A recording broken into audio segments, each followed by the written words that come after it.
I don't respect no kid in the state of Georgia as a gang member.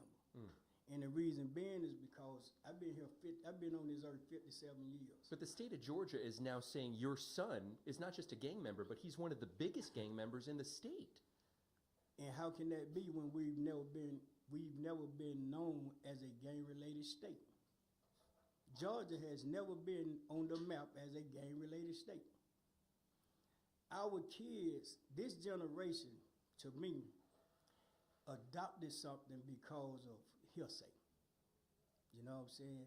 And I think what the DA is doing, she's trying to enforce this gang crap just cause. So in other words, I think that she's using this as a crutch to say, well, okay, if they want to represent it, we're going to prosecute them on it. You understand? Anybody that feels like anybody that they see as a person related to a gang, they want to prosecute them to set an example. My son is being used as an example to me. Why do you think the DA is trying to use Jeffrey Williams as an example? Because he has a name. His celebrity. If he didn't have a name, we wouldn't be having this conversation. But some of the allegations in the indictment, Mr. Williams, they're violent acts of murder, extortion. Yeah. They're alleging that they all happened at the behest of your son. But my son is not a convicted felon. You understand what I'm saying? You know, a lot of these young men who's been put in this indictment, I say the indictment is bogus. Because... Period. Because it's people in this room right now. What if we walked out of this building, went out on Brandon Road, got up to the light, and we got surrounded by police officers, by a gang task force. And they told all of you all, since you just had a conversation with Mr. Williams, and you know him, and y'all are a part of what he have done 20 years ago. So we're going to put y'all in a Rico and make y'all work it out. You understand what I'm saying? That's what happened in this case. This is a misuse of a criminal statute. A criminal statute. You understand? Because what I did 20 years ago, because you know me now, that doesn't make you a part of what I have done. You understand? So how can you try to convict me and you all for it? You yourself have turned into somewhat of a criminal justice reform advocate. I saw you in the courtroom during the disqualification hearings for Fonnie Willis. Why? Why were you there? I've been an activist. It's just now that we are going through something, people have acknowledged it. But I've been an activist. I talk to these kids all the time. Any kid that knows me will tell you, Pop, they call me Pop, Big Jeff, OG, I hate that, you know, because I'm not OG, all right? So I never let the kids narrate to me something that's not right. So when they come and they have conversations with me, I tell them exactly what it is. You know what I'm saying? I don't sugarcoat it. I don't dress it up, none of that. I give it to them raw and right. You have a sign behind you that says, "Nothing but the truth." What is the truth about Jeffrey Williams? The truth about Jeffrey Williams, too, is he's paying a price for something that I instilled in him morally, and that's loyalty, not friendship. All of my sons were raised with, you have to be loyal to the people who you deal with. If you consider them somebody to you, they're not a friend. They're a part of you. Everyone that's a part of me will tell you, Big Jeff, Jeffro, JD, all the nicknames I done had over the years, would give you the shirt off his back and never ask for it again. Is that loyalty being conflated by the prosecutor to mean gang violence, gang affiliation, gang mentality? There you go. And like I say, it's because I think this is her gimmick. In other words, we're going to put it like that. This is her gimmick. I'm going to use what these kids are trying to, consider themselves to be and be a part of, and I'm going to prosecute them with it. You understand what I'm saying? Knowing that is not true. Is there any merit to this indictment? Was there ever a war going on between Young Thug and YFN Lucci? Were you ever targeted? Was your safety ever at risk? I ride by myself every day. I go to every part of town every day. I can go anywhere in this city by myself every day. And if there was a war, you would be targeted. And your safety would be at risk. Yeah. That's what it seems now. My family is YSL. And we're a YSL because that's our label name. So let's get into that. I want you to speak on that because YSL, according to Fonnie Willis, means you're a gang. What is YSL, Big Jeff? Okay, YSL to Atlanta, to Georgia, is a business. If you check with the Secretary of State, YSL means Young Stoner Lifestyle. We're registered in California, same name. Now, the reason this slime came about is because slime to us means family. Slat means slime love all the time. All right? Why the kids do what they do and say it how they say it, that doesn't have anything to do with us. We cannot stop a person from saying they YSL, YFN, TIG. You can't stop somebody from saying that. I go to schools. I hear kids in elementary school saying this. People all over the world is saying slime. People all over the world is saying slap. People all over the world is saying I'm YSL. I fuck with YSL. Does that make them gangsters? Thank you. You understand what I'm saying?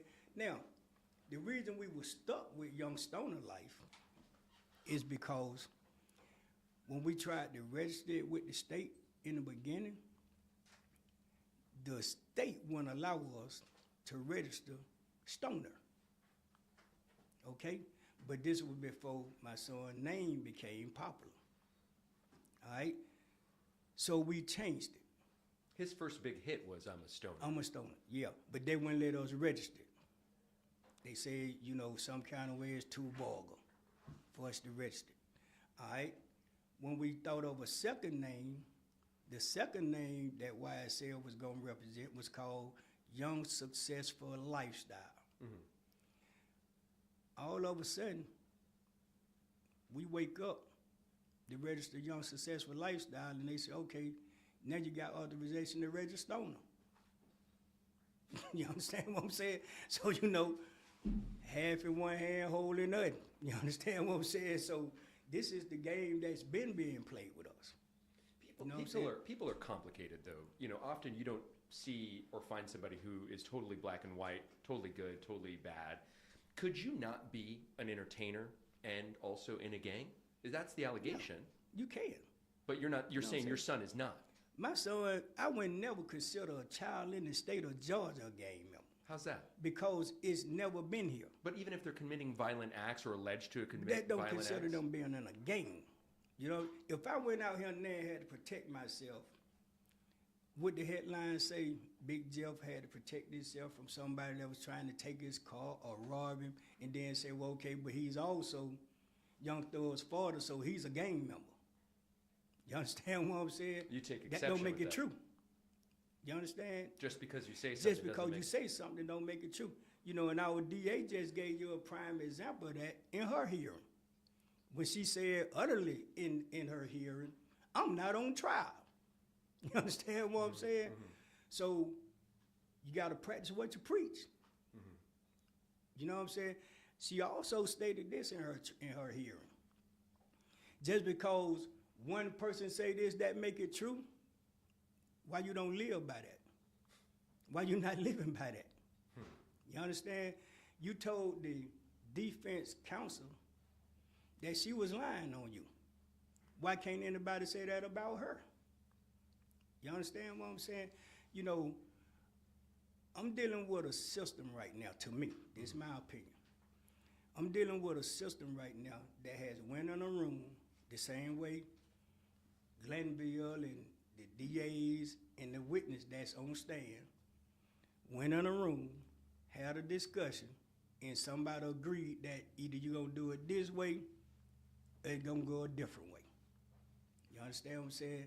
So I'm not just blaming the DA. I'm not just blaming her assistants. I'm not just blaming the judge. I'm not just blaming, you know, the gang task force units. I'm not the police department. I'm saying this to higher people. When are the higher people gonna step in on this case and say enough is enough? Because 26 months in, somebody should have said something by now. We have had incidents in the courtroom. That's unethical. In the courtroom in front of a judge, and we haven't had no repercussion behind it. How much longer can this go on? There you go. You understand? I sat in the courtroom for 21 months looking at this by myself. I was in the courtroom when wasn't nobody in the courtroom but me. Because these are my kids. I seen some things take place, not only in the courtroom, you come say, not only in the courtroom, but outside of the courtroom, that wasn't right. To the fact that, well, we took a break one time. My identification came up missing after we come back off the break. I went to internal affairs at the sheriff department and told them somebody need to produce my identification if y'all telling me I got to have identification to go in an empty courtroom. I still haven't understood that one. You understand what I'm saying? But this is one of their rules that I was told by Captain Kendall that the sheriff department put that rule in. It sounds like you have a target on your back. There you That's go. what you're saying. My whole family is a target right now. Why do you think? Because they just arrested one of my sons that's mute. He's 100% mute. Lost his hearing at 6 months to meningitis. He had a case that he was out on probation on, that he was out on bond on. The district attorney indicted him. They added 14 charges to his case. Charged him with armed robbery. And, you know, it's going to come out. And we went to court. I turned him in. I took him to the jail to turn him in. We sat there for 4 hours before someone told us that they couldn't find not one piece of paperwork on him saying that he had a warrant for his arrest. So they told me, take him home. And we can't keep him.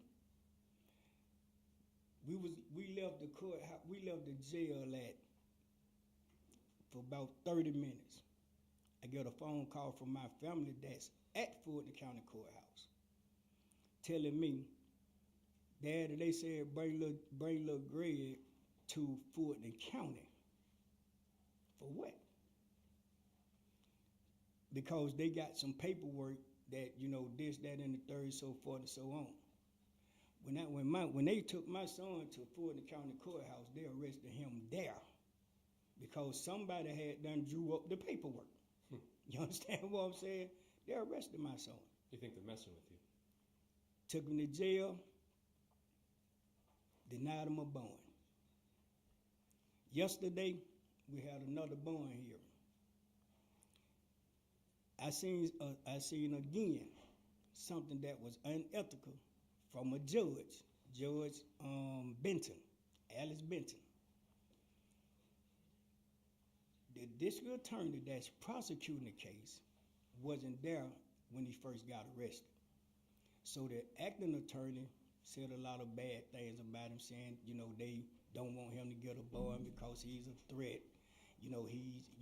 He's capable of paying witnesses, and first of all, we're talking about a man who's mute. How many people you think in the Cleveland Avenue area can even talk to him? You don't have a person in the Fulton County Courthouse who can talk to him. You understand what I'm saying? So anyway, she told the district attorney what changed. So our attorney told her what the change was. Him and Miss Willis reviewed the video, seen that he wasn't the guy that grabbed the gun, he wasn't the guy that shot at the other people, none of that. She told the district attorney, you think she can come in here and testify to that? Are you serious? Are you really serious? The district attorney couldn't even believe she said that to her. Mm-hmm. So now that's another piece of gas on the fire to show me that they are targeting my family. Some would claim that they're doing this under the premise of trying to make the streets of Atlanta safer. And so the question I have for you, when you hear the district attorney go out and tout the arrest of your son and his co-defendants as a reason that the streets of Atlanta are safer, do you believe that? Do you believe that the streets of Atlanta are safer because Young Thug is off the streets? I would never believe that because it's not true. You know what I'm saying? And I'm not just saying this because it's my son. Let's make this put this on the record now. That was another question follow-up I had, because people are going to watch this and they're going to say, this is Dad. Of course, Dad, right or wrong, you're going to stand up for your son. What do you say to those people? What I say to these people is this. The morals that I instilled in all my children is, if you're wrong, if you do something wrong to somebody and it come back on you and you get the bad end of the deal, I'm going to charge you to the game. I'm going to charge you to the street because you put yourself there. But if somebody does something wrong to you and I know you haven't done nothing ethically wrong to them, and they had no reason whatsoever to come at you, to do any harm to you or whatever, and, excuse my French, they man ain't safe. And that's coming from me. That's coming from me because I respect life, not the streets. When you talk to your son and you guys talk about the situation and the circumstance that he's in, does it come up then? Like, how did I find myself here? How did we get here? When I talk to my son, I talk to him as if he's sitting right beside me. Because I have never lied to him, and I'm not going to start lying to him just because he's sitting in a box. I'm going to still be Dad. I'm going to still be Pop. I'm going to still be Big Jeff. I refuse to mislead my children on life because I have lived life on my own. You understand? To where I have been taking care of people since I have been able to take care of myself. So I know the responsibility of being responsible for a lot of people. So this is the type of conversations I have with my son because he's in that position now. Mm-hmm. You're in a position to where you are responsible for a lot of people. So a lot of things you do, son, you got to be mindful of it. You understand? You can't stop what people go out and say, think, or do, but you can control it when it comes to your side. You understand? So we started using a give back program. Mm-hmm. I made a label called YSL Loaded. I got 17 artists on that label, and I did it because that was part of us giving back on his behalf. You understand what I'm saying? So I took 17 artists and I made them an album. I gave them waivers,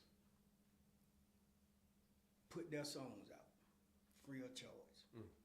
You know what I'm saying? The album has been running 5 years now. Mm.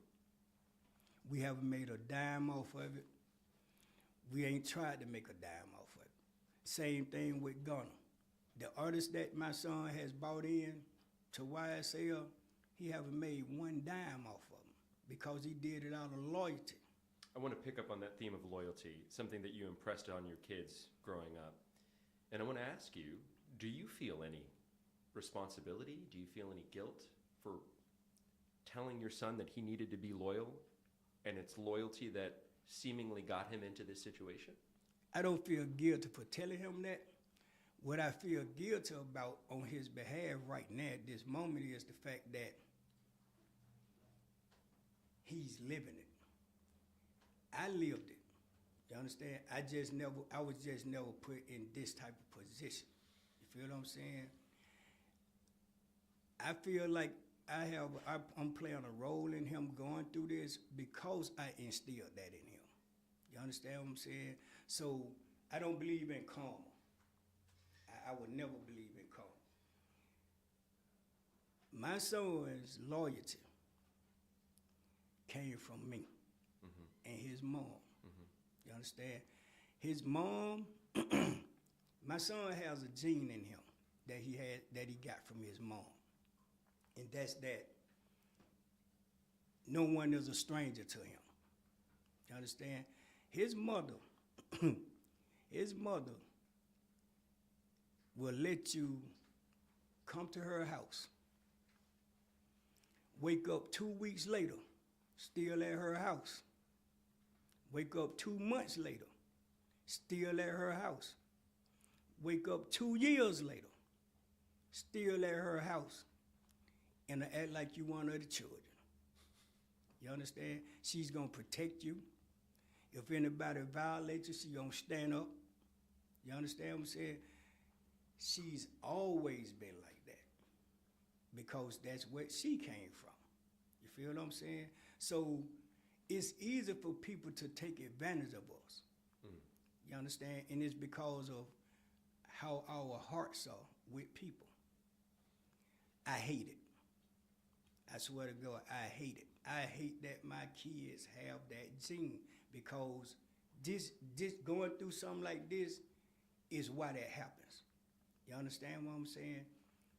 To where I have had to go to my children's mother's house and put people out of it. And I wasn't even living there. You understand? But they had been there so long, that's home. How do you feel then when that loyalty is seemingly the reason he got in trouble? How do I feel? Yeah. I don't feel bad about it because it comes with being loyal. You know what I'm saying? That's the price we pay for being loyal. When you talk to him and he's in that box, like you said, you know, what you know your son. Definitely. What does he sound like to you? He sound like me. Honestly, he sound like me. You know, I'm the type of person. He thinks he's going to get out of this. Yeah, I'm a type of person. I've always been the man that says, I'm not going to worry about something I can't change. I'm just going to deal with it. So I go humble. You understand? My sons are the same way. When they're going through something, they go humble. You would never see me show that I'm going through something. I would never show it. You know what I'm saying? Because I'm dealing with it. And that's how you see your son right now, sort of just that's how I see him putting right one now. foot in front of the other. That's it. That's all we can do. You know what I'm saying? But we're going to keep fighting.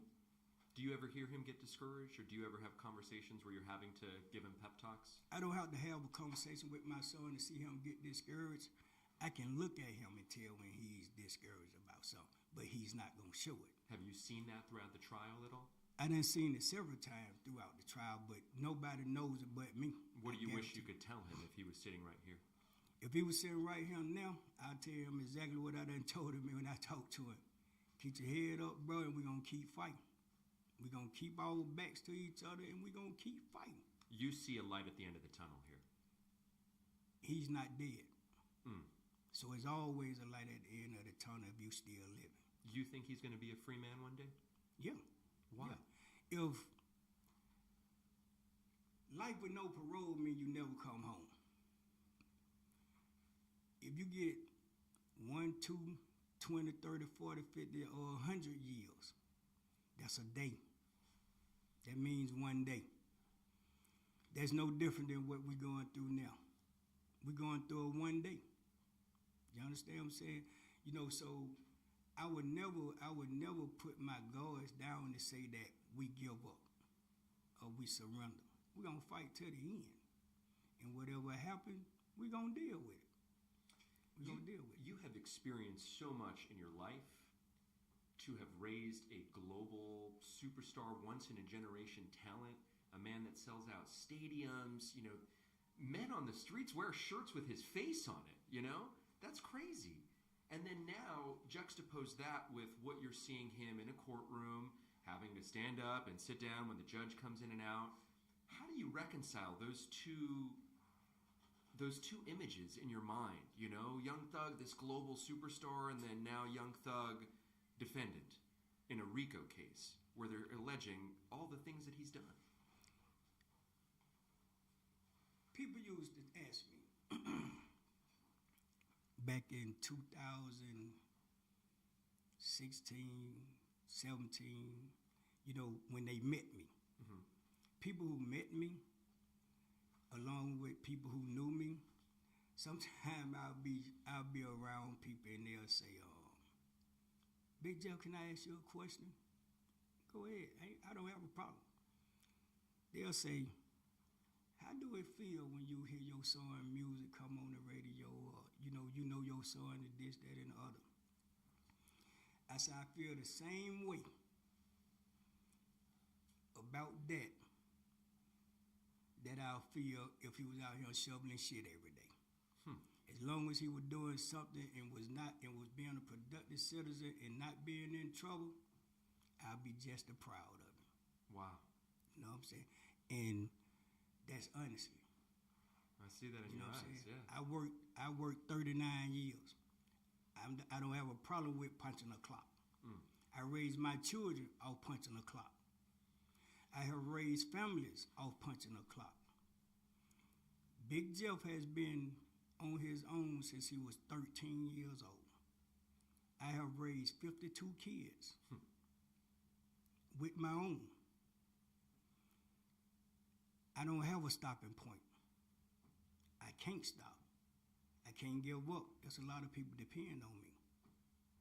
There's a lot of people who looks up every day and say, where my dad at? You understand? I got 134 grandchildren. How can I stop? How can I see things different? We got to go through it. My son knows because I have told him all his life. My kids asked me one day, they said, Daddy, why you don't care nothing about money? I said, because money is the root of all evil. Money can help you and money can destroy you. I said, but the difference in having it means you have to keep it. So for me to respect it, that means you all will go lacking. Do you want to go lacking? You understand? So I can give you the reasons. I have had money. I have made money. I have had 4 businesses. I have always worked. I've been in the street. I had to survive. When I was in the street surviving. I was in survival mode because I had to be. Because I was one of those kids who felt like he was a big boy because he started having sex. So I know it when I see it on another kid. I know it when I see it in my daughters. I know when I see it in my sons. You grew up faster than you needed to. I grew up way faster than that. I never had a childhood because I was always responsible for somebody. You have a lot of wisdom to impart, and clearly, you know, your son picked up on a lot of that, and it made him successful.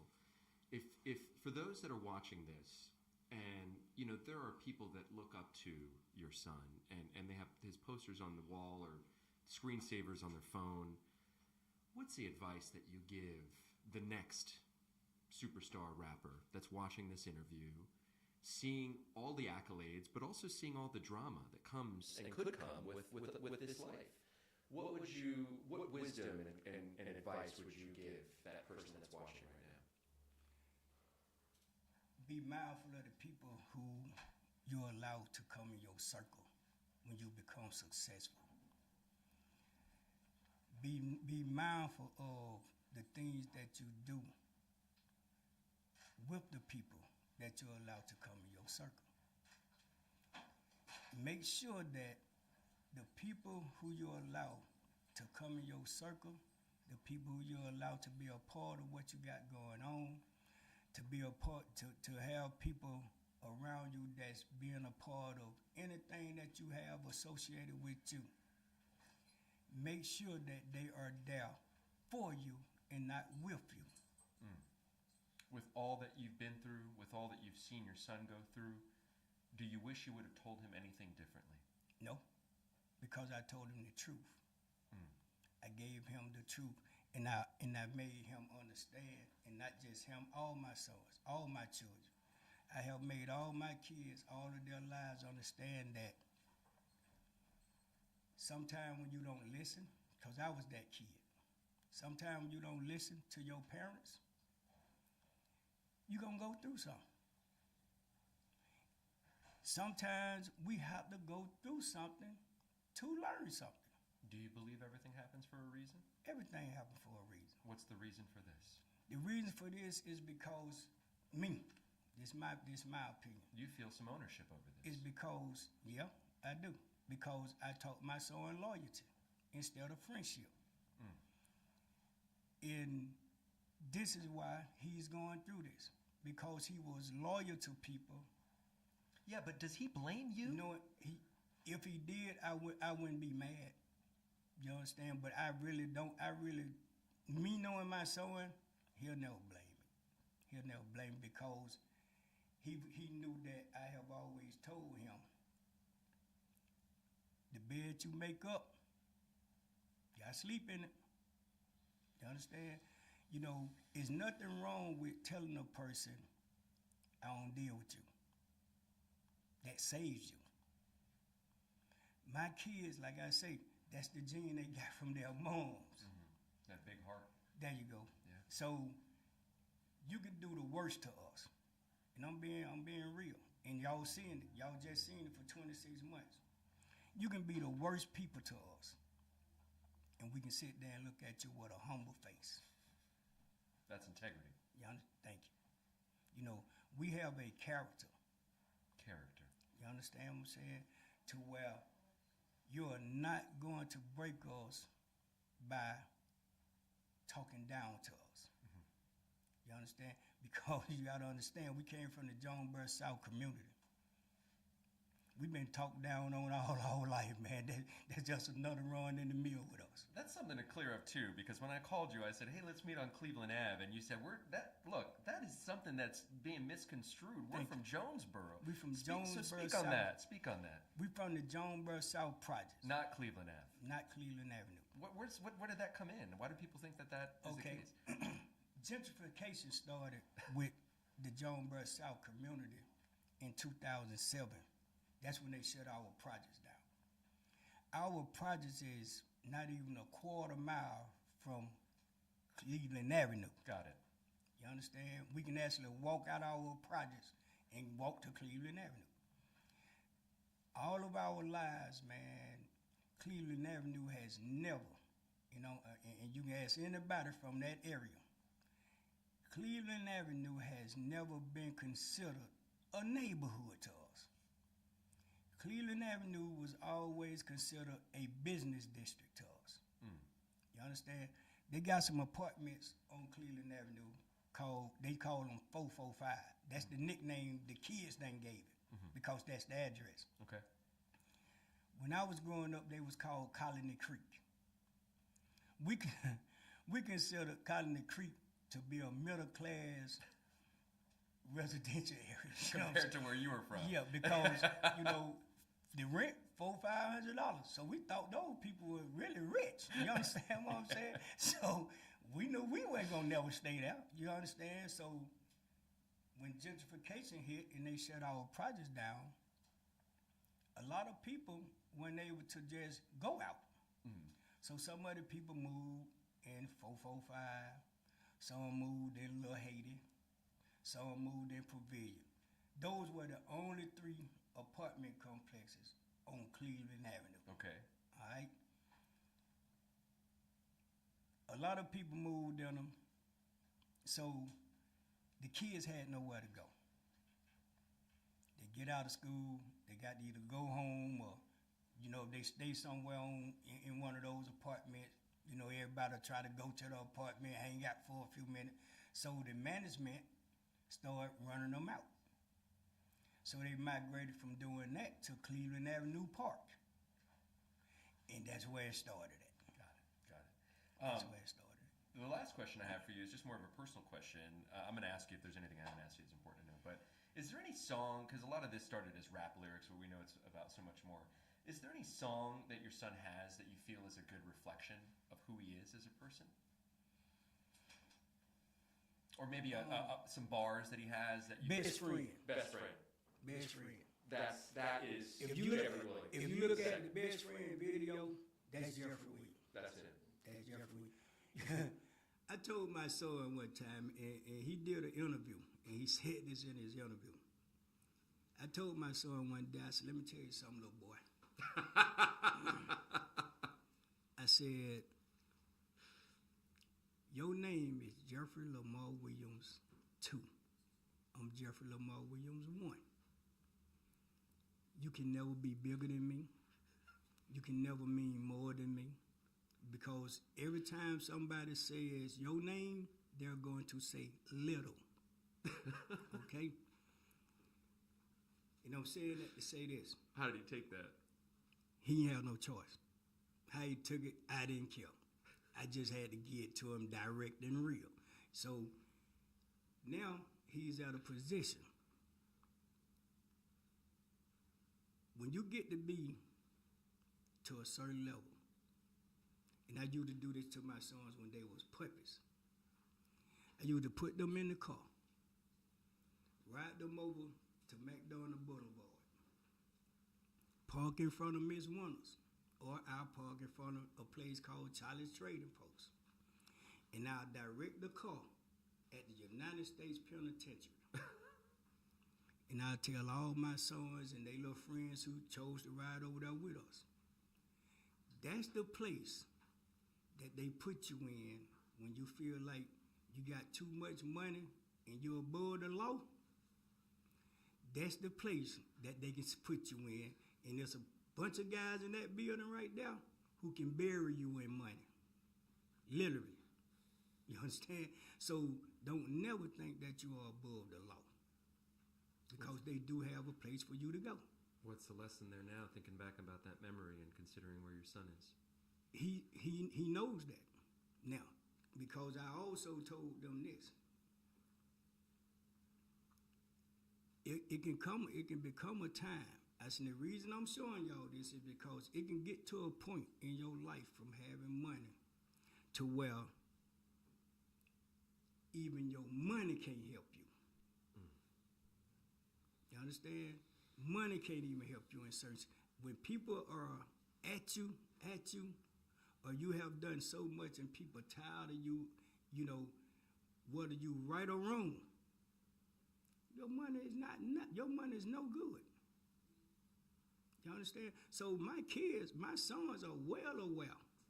You understand? I never sugarcoated nothing with them. Nothing. So they are well aware of what's going on. To further answer your question, Mr. Steele called me one day.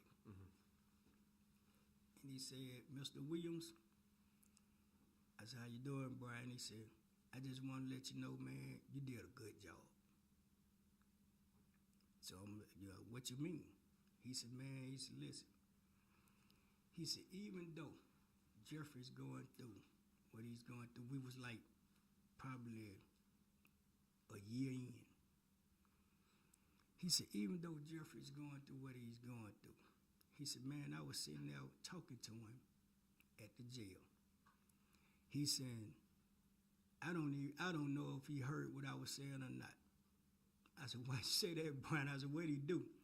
He said, do you know your son sat back in his chair, looked at me and said, I should have listened to my daddy. You understand? So, does that get you emotional?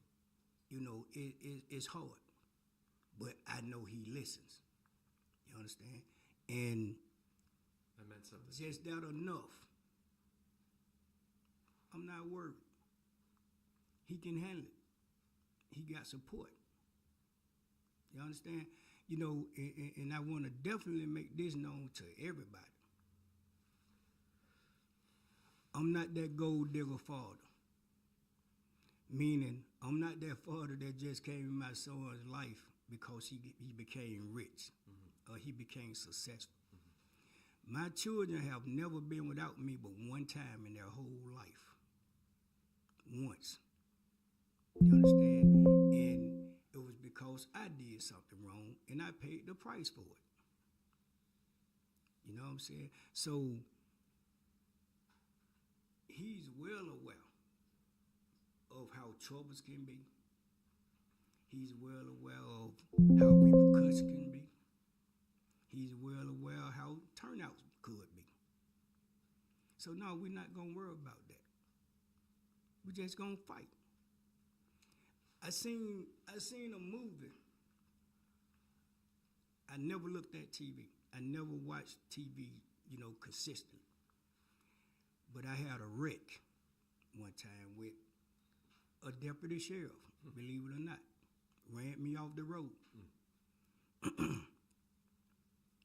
I was looking at this movie called 300, to where a guy went to battle with 3,000 people and got defeated with 300. You understand what I'm saying? You can't beat us. You can't beat us. We're going to fight. That's what people need to understand. There you go. We're going to fight. We are going to fight. It's an exhaustive fight you're looking at. I mean, Hey, this is man. going to turn into longer than the Civil War. I'm tired already, but I'm going to keep fighting. You ain't going to never know it. You understand what I'm saying? We're going to fight. What we have to do as a people, we have to stop seeing race. We got to stop seeing the differences in communities. We got to stop seeing the differences between right and wrong. If your ass right, you right. If your ass wrong, you wrong. Point blank, period. You understand? And the only thing you can do is try to correct it. I don't believe in Black Lives Matter. And the reason I don't believe in Black Lives Matter is because we don't protect each other with it. I don't care about a police officer killing a black man, this, that, and the third, and then everybody go crazy. I do care about little Johnny, who stayed next door to me and my kids all his life, taking one of my kids' life. And everybody closed their door to it. But we want to kill law enforcement. That's not Black Lives Matter to me. Black Lives Matter should mean exactly what it's being portrayed to be. Black lives do matter. So that's everybody's life. These are among You understand? the black, Regardless of how it's done. The same way they're trying to put Donovan Thomas's body on my son because of personal reasons. How can you tell me that's Black Lives Matter? How? Make me understand that. But if you did it, if he did it, we gonna act a fool. But if she do it or he do it, just another nigga gone. Okay, unless they have some importance. You're bringing up something that I wanted to talk about, and you reminded me of, because there is a huge outcry in the black community for the freedom of your son. people wearing free Young Thug shirts or echoing that message. Do you feel as though race played a role in this at all? Do you feel as though that he's being singled out for being a successful black man? Yeah, definitely. And I had an argument with a deputy sheriff at the courthouse because he was trying to go around the fact that you can be prejudiced towards your own race. And that's true. Yeah. But you got a lot of people who thinks that that's not true. You understand what I'm saying? And on top of that, I mentioned this to a lot of people. I don't know what your nationality is. I'm Latino, Chicano from East LA. Okay. Your people kill each other. All the time. His people kill each other. My people, every culture, every race kills themselves, each other. But why is it so damn different with us? Why is it an outlash when it comes? Why do every time? This is what I'm trying to create a program on. Let's start involving ourselves in why is everything that's negative on a black note considered to be something different than it would if it was on another note, on another race or nationality or whatever. Why can't if my sister hurt somebody protecting herself, why she can't be considered insane?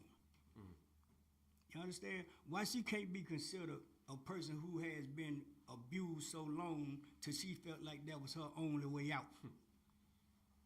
You understand what I'm saying? If it was one of your people, that'd be the first argument at the table. He's insane. She's insane. They've been brutally, assaulted for so long, they felt like that was their only way out. And that's the defense. And that's their defense.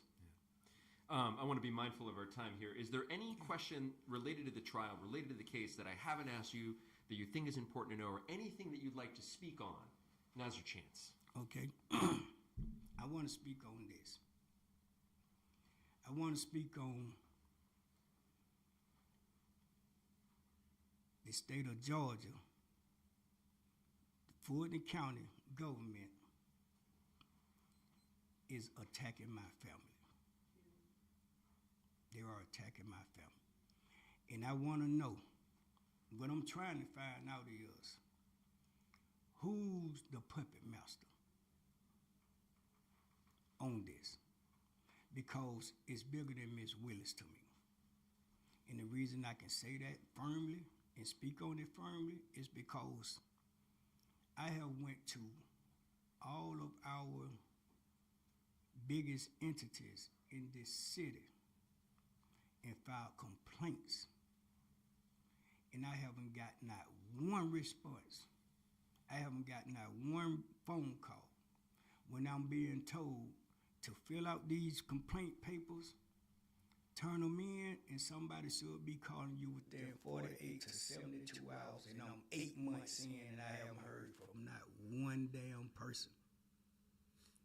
I went to the state capitol a month ago. That was my last phase.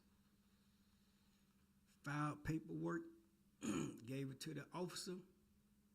They told me somebody should be calling you within 48 hours. It's been 30 days. Okay? I want to know what person from the United States District Attorney Office called me one day. At least that's what she said she was. And I knew it was a lie because she never identified herself. But she asked me, I'm just calling to see if you were, to see what your complaint was on, what you wrote, this, that, and the other. Give me a briefing of what's this, that, and the third. But you never told me her name. As soon as I went to speak, she said, hold on 1 minute, I'll call you back. No, you couldn't have been from the Richard B. Russell building. No kind of way. You understand? Yeah. I think that day, I was called by the district attorney office. I feel that in my heart. Because after that day, some of the things that I had written in my complaint, I seen it happening at the courthouse. You understand what I'm saying? And that further let me know that that's who that had to be. You're finding reasons to be suspicious of there you go. What's going on. Let me tell you something. I want to know. These are the things I want to know now. I want to know why when Mr. Williams walks in the Fulton County Courthouse, officers gets on their walkie-talkies and lets everybody know I'm in the building. I'm not on damn trial. What could you think I'm possibly coming in here to do? I want to know why Sergeant Ingrams was in a different courtroom. I attended a trial of a young man, and I was sitting on the bench for at least 10 minutes. And all of a sudden, he called me to come to the door. I'm calling names because I'm tired. And he asked me, who was I there for? What business is it of yours? This open court. Then you went to say, well, I need you to go out this door and come in the door that the attorneys come in and out of and sit on the third bench. Why? I'm not in our courtroom. I'm in a totally different courtroom at a totally different case, being supportive of a family. So I said, okay, I tell you what, I'll do that. I said, I'll do that. I went to go out the door. Him and two more officers blocked me in. They boxed me in the foyer. He said, but first I need you to do something for me. Really? And what is that? He said, I need you to raise your shirt up for me. Are you serious? You had already gone through security. Thank you. Are you serious? Now, the shirt I have on is just like this. I said, so what's the purpose of this? He said, look like you got something on you, and they didn't catch that check-in? Are you serious? I filed a claim on that. Sounds like your message is enough is enough. Enough is enough, man. You understand? When I'm looking at the internal affairs officers over the sheriff department stand and tell me that they can't show me nothing in the book as to why we have to give them our identification, why we have to sign in on the sign-in sheet, and why we have to put our telephones in a pouch to go sit in an empty, unmonitored courtroom. To the fact that, well, I came out the courtroom at one of my son's bond hearings, and the district attorney, I know she's a district attorney, but nobody won't nobody tell me her name, nothing. But she's the pretty little district attorney that sits in the courtroom with the long ponytail, light skin. Nobody would tell me her name. But guess what she did to violate our rights?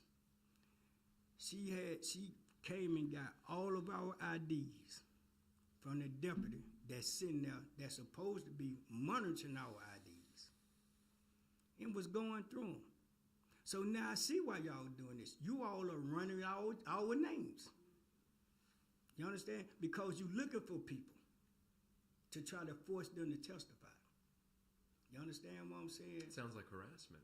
Hey, man, it's nothing but harassment. I got a daughter that they have constantly tried to get to come and testify against her brother. Are you serious? What could you possibly want to say to her against her brother or try to involve her in? Last but not least, I want to know how is the DA department being allowed to forcibly make people come to court and testify to nothing. To where they have went to the exceptional to say, if you don't come and testify, not if you don't come and sign in on this damn subpoena, we gonna arrest you. How can you do that? That's a threat. You can't make me testify. We got a judge who our attorney just told he was going to be a witness, and he bucked on that. But that makes him better than us. The law is the law. From what he always has this bullshit. He say, a forewarned judge is a happy judge. I can't damn tell. I can't tell now.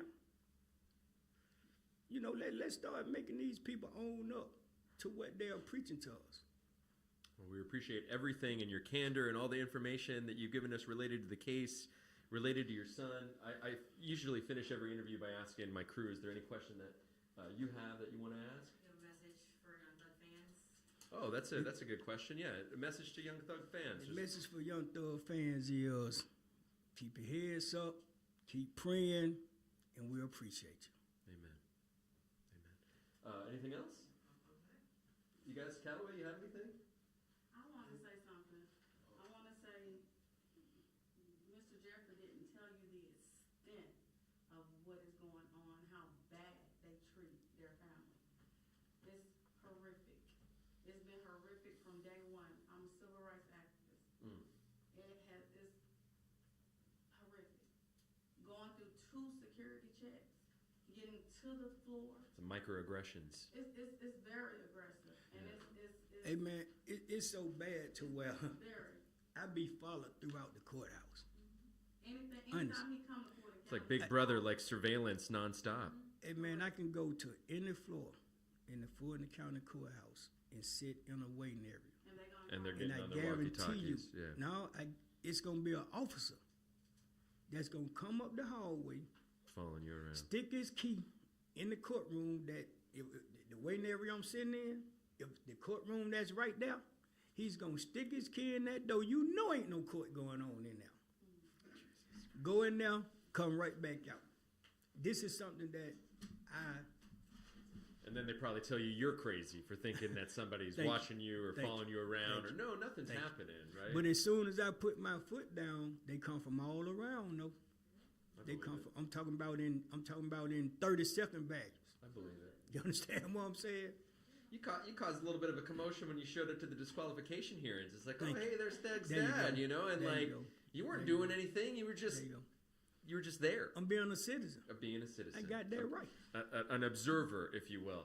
Thank you guys all very much. Thank you, Mr. All right, man. Williams. I appreciate All it, right. man. This is going to be airing on CNN next week. Sometimes we still don't have an exact day, but it's going to be on prime time ahead of the presidential election sometime. Okay. All right. Or ahead of the presidential debate, rather, I should say. All right. All right. Thank you again. All right.